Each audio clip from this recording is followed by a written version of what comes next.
Bom dia a todas e todos, sejam muito bem-vindos e bem-vindas a mais um ICL Mercado Investimentos. Hoje, quinta-feira, dia de muitos dados aí para a gente passar para vocês. A gente vai falar aí vamos continuar naqueles dados da PNAD trimestral. Hoje a gente vai falar das disparidades salariais de rendimentos médios aqui do Brasil, mas tem um monte de outros pontos para a gente tratar aqui com vocês. Então a gente vai falar da aprovação ali na Comissão de Assuntos Especiais Econômicos do Senado, da aprovação da PL das offshore, e dos fundos exclusivos e das apostas esportivas que agora seguem para o plenário. A gente vai falar aí da previsão de déficit aumentado aí para 2023, das novas projeções aí da Fazenda para o nosso Brasil. Então tem um monte de dados aí para a gente falar com vocês. Hoje que é um dia de agenda até mais esvaziada no exterior, que a gente tem feriado na Ásia, a gente tem feriado lá nos Estados Unidos. Então isso também deve trazer uma liquidez menor para o mercado. Mas aí um dia de muitos assuntos relacionados ao Brasil para a gente tratar aqui. Então a gente vai passar aí por todos eles, temos monitor da FGV também, monitor do PIB, trazendo aí novas projeções aí para o nosso PIB. Também vamos ver onde esse monitor da FGV está apontando fragilidades aí para o nosso crescimento econômico, quais são os sinais de alerta que vem disso. Então, como eu falei, um dia bem repleto de Brasil aí para a gente, mas um dia mais esvaziado em relação ao nosso mundão. Então a gente vai começar falando pela Ásia, vamos começar passando aí, dando um giro pela Ásia, vendo como é que as bolsas fecharam por lá. Hoje, como eu falei, tem feriado no Japão, é dia do trabalho lá, então a gente tem um mercado fechado no Japão, mas os mercados asiáticos operaram aí normalmente nos outros países. Então a gente teve hoje um movimento majoritariamente positivo na Ásia. A gente veio de algumas quedas e até movimentos mais mistos nos outros dias da semana, mas hoje a gente tem uma recuperação dos mercados asiáticos como um reflexo de Nova York. Então ontem foi um dia positivo para Nova York, também em recuperação. Nosso Ibovespa também ficou positivo, apesar ali da queda do petróleo, que limitou um pouco ali as altas da Petrobras. Na verdade, limitou. A gente ficou bem perto do 0 a 0 na Petrobras. A gente teve ajustes também na Vale, que limitaram ali o ganho do Ibovespa, porque a Vale subiu por vários dias consecutivos. E aí a gente tem um dia aí de ajuste em relação à Vale. E também tem que lembrar um ponto, que ontem as ações, tanto da Vale quanto da Petrobras, elas passaram a ser negociadas como ex-dividendos. O que é ser negociado ex-dividendos? Até uma data, que era até o dia 21, na verdade, é a data que a gente considera como data com. Então, quem dormiu ali na carteira até o dia 21 com essas ações tem o direito de receber os dividendos, e no dia 22, nessa virada, ele passa a ser data ex. Então, quem comprar as ações a partir daquele dia não tem mais o direito de receber os dividendos do trimestre. Então, isso também proporciona ali um reajuste de preços um pouco mais intenso, porque a gente tem ali o desconto dos dividendos. Então, tudo isso acabou pesando ali no nosso Ibovespa e limitando a alta. Mas foi um dia positivo aqui, foi um dia positivo em Nova York, e esse movimento mais positivo, esse bom humor do mercado chega aí na Ásia. E por que foi um dia positivo em Nova York, depois daquela ata do Fed, que foi um balde de água fria ali para os mercados de uma forma geral, até dos mercados globais? A gente teve a divulgação de 2 dados importantes ontem nos Estados Unidos, ali ao longo do dia, então mais perto ali do meio do dia para o final. A gente teve a divulgação dos auxílios, do número de auxílio, desemprego ali, dados de auxílio-desemprego dos Estados Unidos. Esse dado é divulgado semanalmente, e esse dado ficou até um pouquinho maior do que o esperado. Na verdade, menor, porque o mercado queria que o desemprego subisse, que os pedidos de auxílio-desemprego também subissem por lá. Então, esse número ficou um pouquinho menor do que o projetado. Então, isso já trouxe ali um sentimento inicial de uma preocupação, mas em seguida a gente teve um outro dado ali de encomendas de bens duráveis nos Estados Unidos. E a gente sabe a importância que tem ali os bens duráveis, principalmente em algumas categorias. E essas encomendas de bens duráveis caíram mais que o esperado. Então isso traz aí um sinal de alerta que pode ter ali algum desaquecimento da economia dos Estados Unidos, da economia estadunidense, nos próximos meses, né? Já que a gente está falando de bens duráveis. Então, isso já é um alerta ali que as encomendas estão começando a desacelerar e isso pode trazer aí uma desaceleração econômica nos próximos meses. Então, ali acendeu um alerta para essa desaceleração. Mas o que o mercado está olhando por lá é justamente essa desaceleração. Né?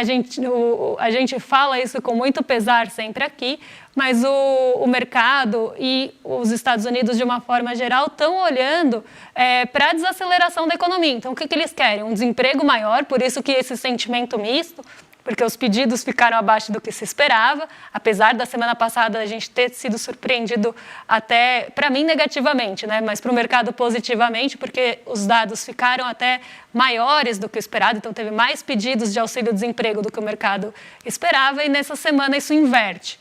Mas, então, esse sentimento misto, porque, por um lado, a gente tem esses dados de mercado de trabalho um pouquinho mais aquecidos do que o mercado queria, e os dados ali de bens duráveis mostrando uma desaceleração ali, principalmente mais ligada ao setor industrial. Então, aqui a gente tem esse sentimento misto mesmo em Nova York, e aí isso acaba reforçando, na verdade, principalmente esses dados mais ligados ao setor industrial, de que possa ter realmente uma manutenção dos juros nesse mês agora de dezembro, que a gente tem a reunião do FONC mais uma vez no dia 13, e que o corte venha mais rapidamente no ano seguinte. Então, a gente começa a ter expectativa de corte já com alguma relevância a partir de maio, que as expectativas de corte estão ali em torno de 44%. E isso não mudou, né? Então, a gente teve o reforço dessa expectativa do mercado, isso reduziu os juros por lá. Por aqui, quem reduziu os juros foi o Roberto Campos. Não reduziu, né, mas ele reduziu as expectativas para os juros, porque ele falou que os cortes devem continuar aqui. O Roberto Campos Neto falou ontem em uma entrevista que os cortes devem continuar e que é difícil prever quando eles vão parar, quando esse ciclo de cortes vai parar. Então, isso também deu um fôlego a mais ali para os nossos juros caírem. Então, a gente teve o fôlego vindo de Nova York do recuo das Treasuries e a gente teve também as falas do Roberto Campos Neto sinalizando que os cortes vão continuar. Então, o mercado ficou confortável em reduzir as suas expectativas para os juros futuros. Isso trouxe também um lado mais positivo aqui para o Brasil, que conseguiu ficar no terreno positivo ali com uma alta de 0,33, menor do que a gente estava vendo de manhã, mas ainda no terreno positivo.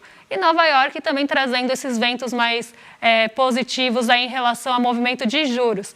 Isso bate na Ásia de manhã, então a gente tem uma Ásia majoritariamente positiva, e eu trouxe aqui como destaque para vocês o Xangai Composto, que eu vou colocar aqui na tela, porque o Xangai Composto ele acabou se destacando não só por esse movimento positivo vindo de Nova York, então a gente tem aí essa expectativa mais reduzida em relação a... Agora é feriado nos Estados Unidos, então a gente vai ficar 2 dias sem a referência de Nova York, mas aqui a gente já tem, né, muito posicionamento também do mercado para passar esses 2 dias quando a gente fica com uma menor liquidez e sem essa referência. Então, a gente tem aí o Xangai Composto subindo 0,60, acompanhando o movimento da Ásia como um todo e também sendo impulsionado, aí, puxado por novos estímulos ao setor imobiliário. Então, quem puxou bastante Xangai Composto e até descolou ele um pouquinho do movimento positivo, ele subiu mais do que as outras bolsas, foi justamente esses novos estímulos do setor imobiliário. Setor imobiliário esse que está com bastante fragilidade lá na Ásia, né, e principalmente na China.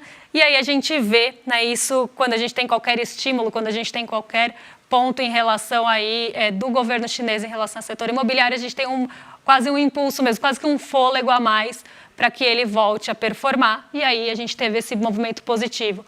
E um ponto importante também é que o minério de ferro subiu muito nesses últimos dias, e aí o governo chinês foi aí, a pronunciamentos, né, foi falar justamente sobre a especulação em cima do minério de ferro, porque ele é negociado como commodity, e a gente sabe que commodity negociado em mercado financeiro sofre especulação, e como a gente estava tendo esses movimentos de estímulo na China, perspectivas de maior estímulo no setor imobiliário, o setor imobiliário também tem ali uma utilização grande desse tipo de commodity, né? Então, mesmo que depois da transformação, a gente tem esse uso bastante intensivo aí no mercado imobiliário, né? De uma forma geral no setor imobiliário, Quando a gente tem uma notícia de aceleração ou de impulso que vai ter nesse setor imobiliário, a gente vê que o mercado começa a especular com os preços do minério de ferro, já esperando que ele vá subir num futuro. Então, a gente começa a ter esse tipo de especulação no mercado financeiro.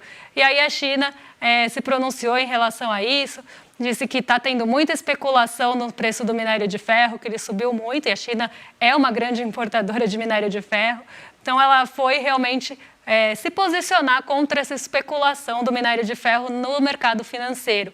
Então, aqui a gente viu também esse movimento acontecer ontem, e o minério de ferro que subiu por muitos dias consecutivos e com intensidade. Justamente por isso aí a gente teve também esse pronunciamento da China em relação a essa especulação. Porque sim, as commodities sofrem um movimento bem especulativo aí em relação a esse tipo de commodity que é negociada justamente no mercado futuro.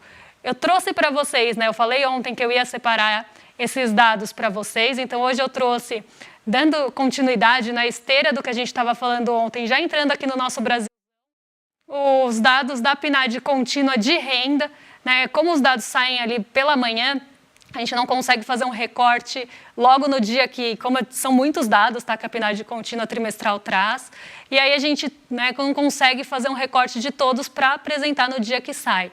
Mas aí hoje eu trouxe para vocês os dados de rendimento que eu falei que eu ia trazer ontem, que mostram as disparidades tanto por gênero do rendimento médio real aí do brasileiro, como também por cor, para a gente entender onde estão essas disparidades e qual que é realmente o peso disso. Então, quando a gente vai aí para esse rendimento médio real, por gênero, a gente vê que na média do Brasil a gente teve uma alta de R$ 53,00, de 2.847 para 2.900. Entre os homens, o aumento foi maior do que a média de Brasil, então foi de R$ 59,00, de 3.119 para 3.178.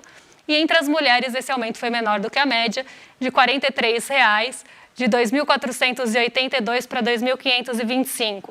E aí um ponto que eu quero chamar a atenção é que quando a gente olha disparidades por gênero, os homens ganham 9%, quase 9,6% a mais do que a média. As mulheres, em relação à média, ganham menos do que 12%, quase 13% a menos do que a média. Então, a gente já tem essa disparidade em relação à média. E quando a gente olha os homens, aí em comparação com as mulheres na renda real aí desse terceiro trimestre, aqui eu estou falando só do terceiro trimestre mesmo, a gente tem as mulheres ganhando 20% a menos do que os homens.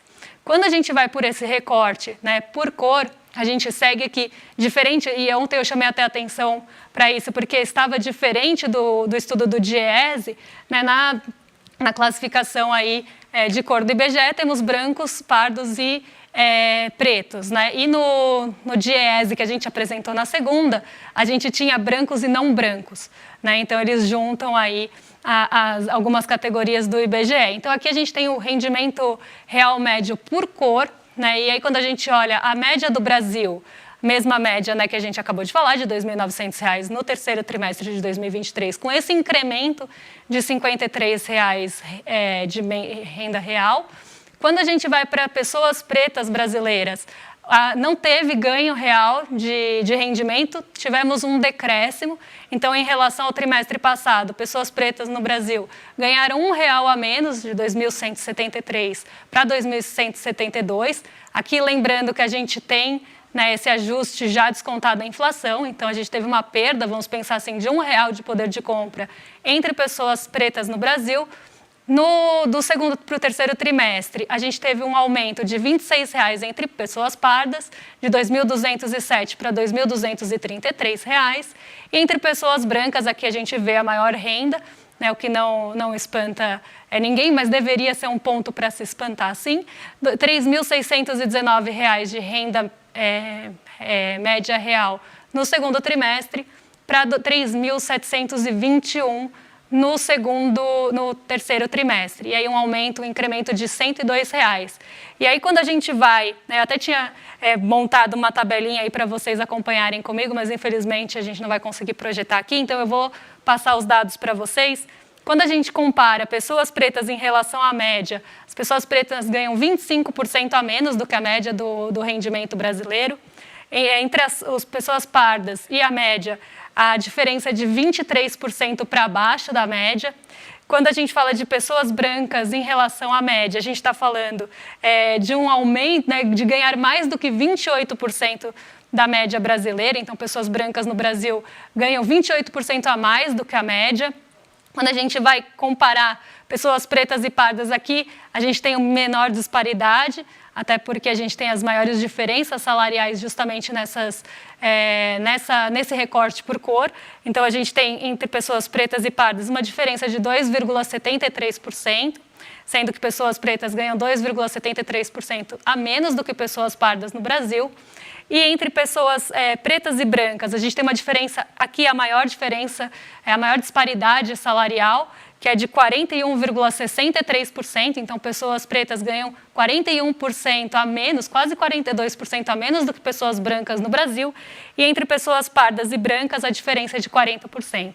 Então aqui a gente tem aquele retrato um pouco mais aprofundado, né, justamente das desigualdades que a gente tem no mercado de trabalho brasileiro, mas desigualdades essas que a gente tem em toda a sociedade brasileira. Então, aqui a gente traz esses dados do IBGE, porque eles foram divulgados recentemente, mas não faltam aí motivos e não faltam pontos para a gente apontar mesmo essa desigualdade racial e de gênero que a gente tem, né, de cor e de gênero que a gente tem aqui no Brasil, dentro da nossa sociedade, né? Que é racista, enfim, uma sociedade aí brasileira que, por mais que muitas pessoas defendam o contrário, a gente sabe que essa é a realidade brasileira, e o estudo do IBGE mostra isso dentro do mercado de trabalho, já que é uma questão estrutural, e a gente vai ter esse reflexo aí no mercado de trabalho também. Tá? Então, aqui esses dados mais atualizados aí da PNAD, a gente falou do Diese na terça, né, porque segunda foi feriado. E aí a gente tinha os dados atualizados até o segundo trimestre. Então, agora eu montei aí essa tabelinha aí para vocês até o terceiro trimestre, já com os dados mais atualizados, mas o resultado é o mesmo. A gente ainda tem muita desigualdade, muita disparidade aí dentro da nossa sociedade, no mercado de trabalho também. Vamos seguir aí pelo nosso Brasilzão, né, porque a gente vai falar dele de novo. Sim, ele voltou para o radar, voltou aí para as notícias, o parcelamento sem juros.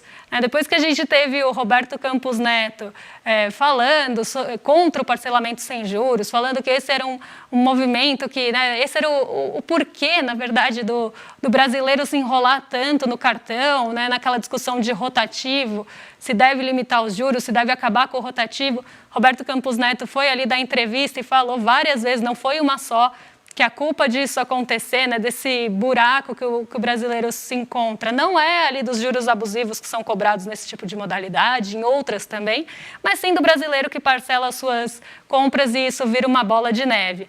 E aí a gente começou a ter várias entidades se pronunciando e aí vindo a público falar sobre isso.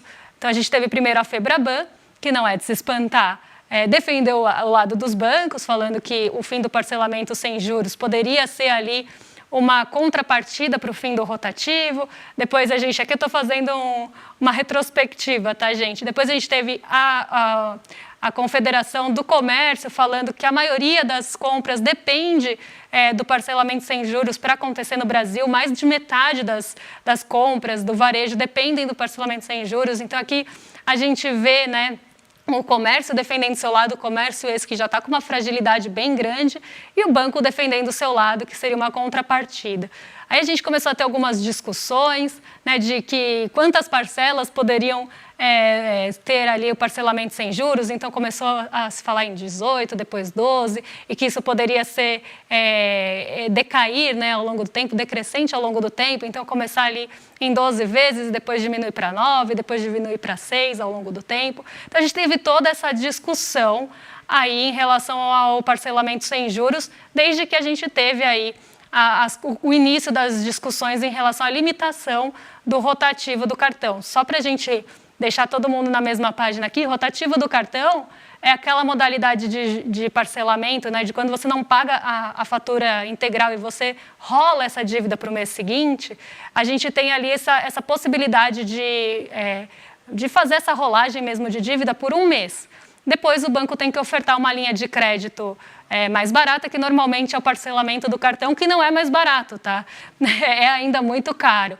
Então, enquanto no parcelamento, enquanto no rotativo, a gente tem taxas de juros ali de 1000%, pasmem vocês aí em casa, 1000% de juros ao ano, a gente tem uma média de 400% de juros ao ano, né? Então, a gente tem ali financeiras cobrando 1000% de juros muito acima da média. E a gente tem essa limitação aí que foi votada, e os bancos tinham 90 dias aí para fazer uma proposta em relação a esse rotativo. E aí que começaram a ser discutidos o fim do rotativo ou esses outros artifícios, que seria o fim do rotativo e substituição pelo parcelamento, enfim. Isso ainda está em discussão, os bancos têm 90 dias para apresentar essa proposta, ou quanto vai ser os juros, né, qual vai ser a limitação disso, mas lembrando que ninguém fica mais de 30 dias no rotativo, mas aí, quando a gente vem com a próxima linha de crédito, ela também não é barata, né? A gente tem uma média ali de praticamente 200% ao ano. Então, aqui a gente tem toda essa discussão acontecendo, e aí as entidades ligadas ao setor comercial e aos serviços lançaram esse manifesto ontem pela manutenção do parcelado sem juros. Então, para que não acabe, e o movimento se chama Parcela Sim, ele já tem adesão de 11 entidades e justamente tenta mostrar aí que os brasileiros muitos brasileiros precisam realmente usar o parcelamento, principalmente com menores rendas, porque ali como é que vai ter uma compra mais alta? Vamos pensar assim, no setor comercial. A gente já tem uma dificuldade, por exemplo, no setor de móveis e eletrodomésticos, que a gente fala aqui todo mês. Mês passado ficou um pouquinho melhor, mas sempre é um setor, ali, uma atividade comercial que tem problema. Como é que uma pessoa vai comprar, e não precisa ser de baixa renda, né? Como é que uma pessoa vai comprar uma geladeira, algo aí que tem um maior valor, à vista ou em poucas parcelas? Isso vai inviabilizar aí, muitas vezes, essa compra. E isso vai afetar ainda mais o comércio, né? Então, o parcelamento sem juros está sendo defendido pelo comércio, até porque o comércio não está numa situação favorável que possa abrir mão desse parcelamento, que representa 50% das suas vendas, né? Então, aqui a gente tem essa briga, realmente essa cabo de guerra entre o comércio e os bancos, justamente aí cada um defendendo o seu lado, e nessa disputa tenho que aí estar do lado do comércio, que precisa realmente desse parcelamento aqui no Brasil. E a gente, né, colocando juros ou diminuindo o número de parcelas, vai inviabilizar muita gente aí de adquirir vários produtos, enfim, fazer várias compras. Isso vai fragilizar ainda mais o comércio, que já está com uma dificuldade muito grande. Então, essa é o novo ponto aí de discussão, né? Não só, né, e aí a matéria mais completa, se vocês quiserem ler lá no ICL Economia, mostra, né, que não só para comprar itens mais caros, né, o brasileiro às vezes precisa parcelar, o que é uma triste realidade aqui, supermercado, remédio, até bens de utilidade ali mais básicos, né? Então, itens de cesta básica, por exemplo. Então, a gente está nessa situação, e aí colocar um impedimento em relação a isso vai fragilizar ainda mais o comércio e vai dificultar muito mais a vida do brasileiro. Então, as entidades aí ligadas ao setor comercial lançaram o Parcela Sim, esse manifesto aí defendendo o parcelado sem juros. Assim que tivermos novidades em relação a isso, a gente passa para vocês. Aí vamos dar sequência aqui ao nosso Brasilzão, porque agora a gente vai falar de projeção. A gente vai falar de várias projeções aqui.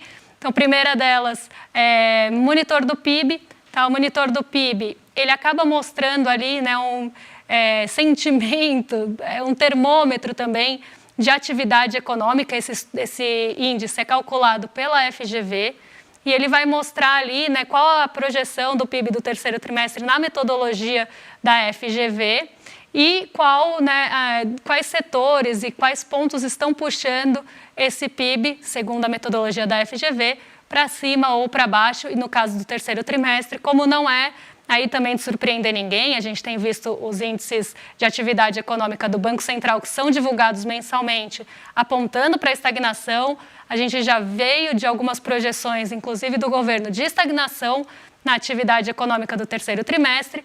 E no monitor do PIB da FGV, a gente também tem a confirmação dessa estagnação. Então, a gente deve ter um PIB mais perto do 0 a 0 aí no terceiro trimestre.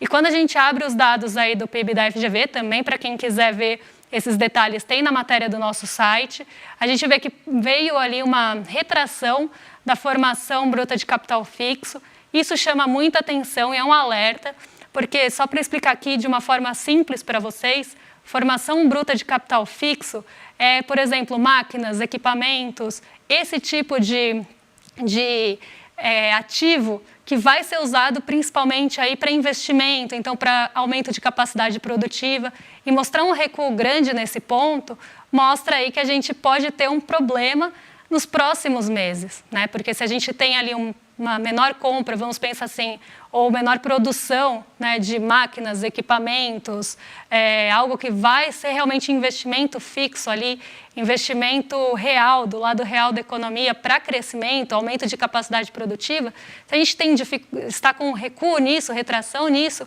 a gente vai ter problema no futuro porque não está tendo investimento do lado real da economia, não está tendo aumento de capacidade produtiva. Então, aqui um sinal de alerta. A parte das exportações mostrou ali uma melhor performance nesse monitor, até puxado mais uma vez aí pelo agro, né, o que também não espanta ninguém, e também por algumas indústrias extrativas. Então, aqui a gente está falando principalmente das commodities, principalmente minerais e de energia. Então, aqui a gente tem também esse ponto ali, reduzindo um pouco essa, né, do lado das exportações, reduzindo um pouco essa diferença, e as importações caindo. A gente ainda não, quando a gente tiver os dados do PIB, a gente vai conseguir trazer isso com mais aí, profundidade para vocês, mas quem lembra nos outros meses que falamos sobre isso, principalmente importações aí do lado industrial estavam com alguns problemas, o que também mostra um sinal de alerta aí para a nossa economia, até porque o setor industrial, assim como o comércio, não está tão bem, né? Então, aqui a gente, na verdade, não está bem, né? Então, aqui outro ponto de atenção aí que vem pelo monitor do PIB da FGV. Dando sequência aqui, então a gente tem mais projeção para falar para vocês, porque agora saiu os dados do boletim macrofiscal, então a gente vai falar de boletim macrofiscal, é um dado aí apresentado pelo Ministério da Fazenda, que atualiza, né, as projeções trimestralmente aí para o PIB, para a inflação, e isso vem da Fazenda. Tá? Então, aqui a gente vai falar dos dados da Fazenda. A gente fez um gráfico para comparar com a última divulgação de setembro. Então, como estavam aí as projeções do boletim macrofiscal em setembro? A gente tinha 4,85 de projeção para o IPCA. Então, boa notícia aqui, até bem em linha com o que a gente vem vendo semanalmente aí no relatório Focus. O IPCA cai para 4,66 de projeção em novembro. O INPC, ainda nas projeções inflacionárias, sai de 4,36 para 4,04. E o IGPDI acumulado, aqui todos acumulados, tá? Cai de menos 3 para menos 3,30. Então, aqui a gente tem um cenário bem parecido com o que a gente vem acompanhando até nas projeções do mercado e outras projeções, como, por exemplo, o Banco Central, que tem aí essa redução da projeção inflacionária para esse ano, mostrando que a gente vai ficar abaixo do teto da inflação, inflacionárias ali, que tem aquela banda para cima e para baixo da meta em si. Então, a gente vai ficar abaixo desse teto e nas projeções até do Focus, a gente tem uma melhor aí até projeção para IPCA já mais distante ainda do teto. Mas na projeção do Ministério da Fazenda, 4,66 para 2023. PIB teve uma redução, tá? Então o Ministério da Fazenda era o mais otimista entre os que a gente sempre fala aqui. Então a gente tinha ali as projeções do Banco Central muito próximas ao Focus e as projeções da Fazenda um pouco acima do Focus e do Banco Central, né? A projeção estava em 3,20 em setembro, cai para 3 em novembro, ainda uma projeção muito próxima com a do Banco Central e a do Focus, e um pouquinho acima até do Focus, que está ali em torno de 2,8 para 2023. Então, aqui a gente ainda tem uma projeção de bom crescimento nesse ano, com uma inflação mais controlada. A apesar dessa redução de 3,20 para 3, ainda temos aí um bom crescimento projetado, junto a uma inflação controlada, que é um bom cenário para esse ano. Para o ano que vem, a gente teve algumas mudanças também, reduções inflacionárias, e o PIB ainda está acima do PIB projetado pelo Focus, né, que é aquela pesquisa do mercado financeiro. Então, a gente tem um IPCA em 3,55 para o ano que vem, um INPC projetado de 3,25, IGPDI de 4 e PIB de 2,20. Né? Aqui a gente tem que lembrar que essas projeções são agora de novembro para o ano que vem, para o fim do ano que vem. Então, tem muita água para rolar, muita coisa para acontecer, mas é bom a gente dar uma olhada sempre nas projeções de 2024 para ver expectativas e termômetros aí desses diferentes agentes em relação a esses índices, já para o ano que vem, para ver o que está se esperando de cada um dos indicadores e quais são as expectativas de cada um desses agentes. Então, Banco Central, Fazenda, o próprio Focus ali repercutindo o mercado. Então, esse aí é o panorama que a gente tem para o ano de 2023 e 2024. Aqui, 23 já mais próximo do fim, já mais um pouco previsível, mas boas aí projeções ainda para 2023, apesar dessa quedinha aí no PIB. Seguindo por aqui, então, a gente vai falar agora bastante coisa, como eu falei, de Brasil. Temos aí a aprovação da taxação dos fundos exclusivos e offshores, que vão seguir agora para plenário. Ontem a gente teve a aprovação no Comitê de Assuntos Econômicos do Senado. A gente tinha o mercado esperando bastante isso, então é um assunto que estava aí no radar do mercado e aí de uma forma geral, justamente porque essa aprovação pode ter ali seu incremento, né, de arrecadação. Então, a gente estava com um olhar muito grande para isso. E aqui a gente tem que bater naquele ponto. Né? Quando a gente está falando de taxação de fundos exclusivos e offshore, a gente teve até veículos, enfim, dando o nome de taxação dos super ricos. Né? Então, que a gente ia ter taxação dos super ricos do Brasil. Na verdade, a gente ainda está bem distante de uma taxação de super ricos no Brasil. Mas aqui a gente já tem uma taxação desses fundos, né, por aquele instrumento de come-cotas, que todos nós que temos fundos elegíveis a come-cotas pagamos, e esses fundos não pagavam. Né? Então, todos os brasileiros que têm fundo de investimento, que têm ali elegibilidade para come-cotas na legislação tributária, então vamos falar, aqueles fundos, fundo DI, fundo de renda fixa, né, alguns fundos mais comuns, fundo multimercado mais comum ali, todos eles têm come-cotas, que é uma antecipação do imposto para a arrecadação do governo. Por quê? Diferente de um título que tem uma data de vencimento e quando chega aquela data ele vai encerrar e vai voltar para a sua conta e ser tributado na fonte, o fundo ele não vence. Então, se você colocar o dinheiro hoje e deixar por 20 anos aplicado, a gente não vai ter o vencimento desse fundo periodicamente que vai permitir essa arrecadação ao longo do tempo. Se você deixar por 20 anos, você aplicaria hoje, deixaria por 20 anos e não teria arrecadação nenhuma desses fundos, né, da tributação em relação ao ganho, tá? Não é nem em relação a quanto você aplicou, quanto você resgatou e a diferença ali que é o ganho, isso sim que é tributado. Então, o que a gente tem aí nesse come-cotas? O governo instituiu o come-cotas justamente por ter uma antecipação aí de arrecadação. Então, para não esperar você resgatar para receber, semestralmente, nos meses de maio e novembro, ele faz uma antecipação e arrecada aí, por menor alíquota, no nosso caso 15%, a tributação dos ganhos desses fundos. No caso aí da PL, que segue para plenário agora, a gente tinha também a tributação de 15%, como nós, meros mortais. Mas aí, com toda a tramitação que teve, essa tributação cai para 8%, então eles vão ser, sim, tributados por come-cotas se aprovado, mas em 8%. O que foi visto aí como uma vitória, para mim é uma vitória bem mais ou menos, porque custou muito caro, né? A gente sabe que teve a Caixa Econômica em troca aí, e a gente tem né, nessas negociações, e a gente teve uma tributação de 15% para 8%, né? Quase metade aí, na verdade, né, quase metade mesmo de desconto, vamos pensar assim, de redução de alíquota. Então, esse é um ponto que a gente tem que bater aqui. Está longe de ser uma tributação de super ricos e muito abaixo do que foi inicialmente pensado. Então, aqui uma tributação de 8%, sendo que nós todos brasileiros pagamos 15%. Tá? Então, e lembrando que é come-cotas, então é cobrança periódica aí. Quando resgata, aí é outro assunto, segue a legislação tributária mesmo, mas esse instrumento de come-cotas é essa justamente antecipação que vai ser de 8% para eles e de 15% para a gente. né?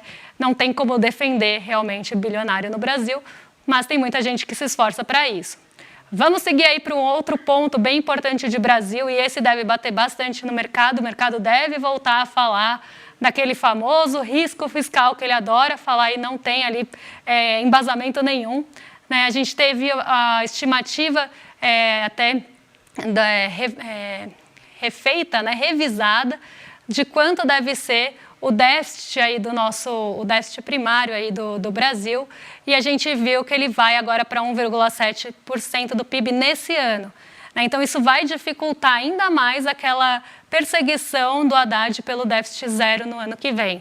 E aqui eu não vou entrar muito nos detalhes, até porque a gente está com tempo curto, da onde vem esse déficit e quais são aí as contas que estão impactando isso, né? Mas a gente aqui não tem, por exemplo, né, venda de nada e nem dividendos da Petrobras como receitas extraordinárias aí para diminuir o déficit, né? Então aqui a gente está falando realmente do déficit aí de 1,7%, que era previsto antes de 1% do PIB, então a gente teve esse aumento aí, e o mercado deve começar a bater. Eu quero mais bater nessa tecla do que falar justamente de que contas vêm, porque aí a gente pode voltar a discutir isso amanhã, com um pouco mais de tempo, né? Até porque a mídia tradicional vai falar muito disso, tá? Então devem começar a pegar muito pesado, e é esse ponto que eu quero chegar aí com vocês. Tanto a mídia tradicional quanto o mercado financeiro devem começar a bater muito pesado e também colocar pressão em relação a isso, tá? Então, como eu falei ontem, mercado e mídia tradicional, o que vai seguir é que a voz do mercado, né? A gente não tem como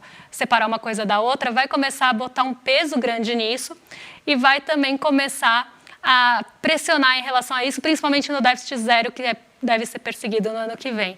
Então, essas notícias devem até aparecer de uma forma até mais tendenciosa, aí, colocando um pouco mais de peso do que realmente tem esse aumento de déficit aí das contas públicas para 1,7% do PIB. Agora a gente terminamos aí os assuntos para falar de Brasil e vamos ver como a nossa bolsa abriu hoje. Vou colocar aí para vocês aí na tela, lembrando que é feriado nos Estados Unidos e no Japão. Então a gente vai ter aí todos zerados nesse quadro para vocês. A gente só tem os últimos fechamentos, no caso todos aí de quinta-feira, né, nos casos de bolsa fechadas. Então vamos lá. Ibovespa hoje sobe 45%, muito aí puxado por esse otimismo local, que veio desde ontem, então, com a aprovação dessa PL das offshore. Também temos aí das apostas esportivas, vou trazer até para vocês como é que fica, para onde vai esse dinheiro, porque a gente teve mudança recentemente, então vamos falar disso amanhã. Mas a gente tem aí esse aumento aí na nossa bolsa, muito ligado aqui ao nosso cenário doméstico, até porque a gente não tem muitos impulsos vindo de fora. Então, toda notícia, né, quando a gente tem mercado fechado assim, em vários países, então a gente tem, por exemplo, o Japão, o mercado está fechado, a gente tem Nova York com o mercado que é um contingente maior, a gente fala que a gente tem uma liquidez menor, ou seja, menos negociações na nossa bolsa. As negociações ficam mais enxutas porque tem ali mercados que estão fechados. Então, a gente tem muito peso nos assuntos domésticos. Então, as notícias que saem hoje em relação aí ao nosso Brasil devem impactar mais a bolsa. Então, a gente tem um dia de agenda esvaziada no exterior, porque a gente tem feriado em vários países. A gente tem um dia que a gente tem decisões importantes, aí, tramitações importantes, principalmente do lado da arrecadação aqui no Brasil, que devem seguir isso, deve trazer um otimismo maior. E um dia de queda no petróleo, que a gente sabe também que é um motor importante da nossa bolsa pelo peso que a gente tem das ações ligadas a petróleo. Então, tudo isso deve movimentar com a nossa bolsa. O petróleo, com queda de 1,42, deve limitar essa alta.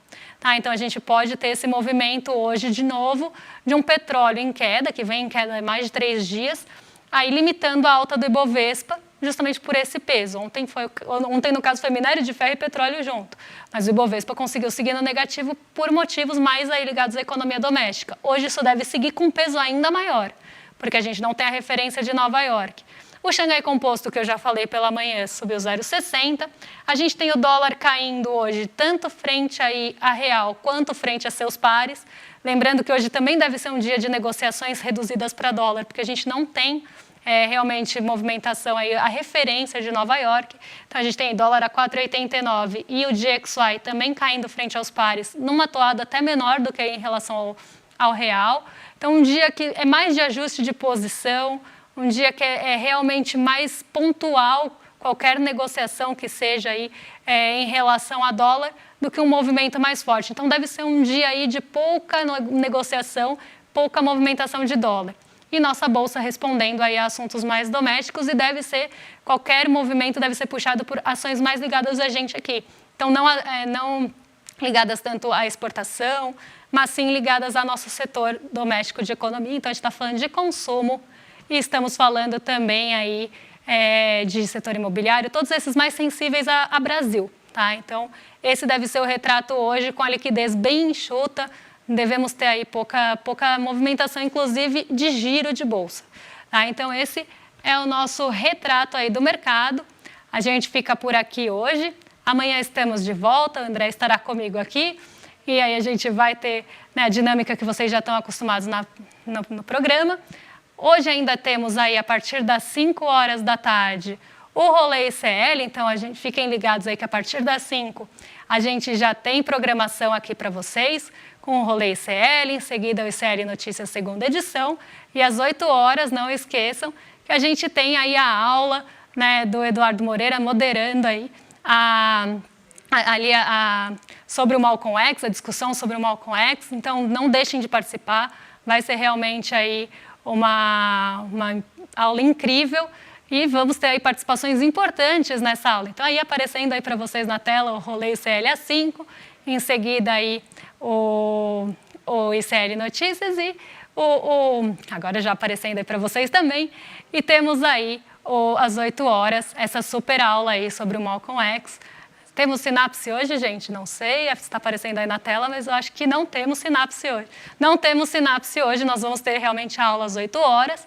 E aí, fiquem ligados e assistam essa aula, porque realmente aí vai ser muito interessante essa mediação, aí, essa moderação do Eduardo Moreira, com pessoas aí que entendem de Malcolm X e até participaram aí de programas, enfim, relacionados a Malcolm X. E amanhã estamos de volta às 7 horas da manhã também, com o Desperta, ICL Notícias primeira edição, o Em Detalhes em seguida, e a gente aqui às 11 horas, trazendo toda a atualização e novos pontos aí relacionados a mercado, economia, investimentos. E amanhã não estarei sozinha, estarei com o André aqui comigo.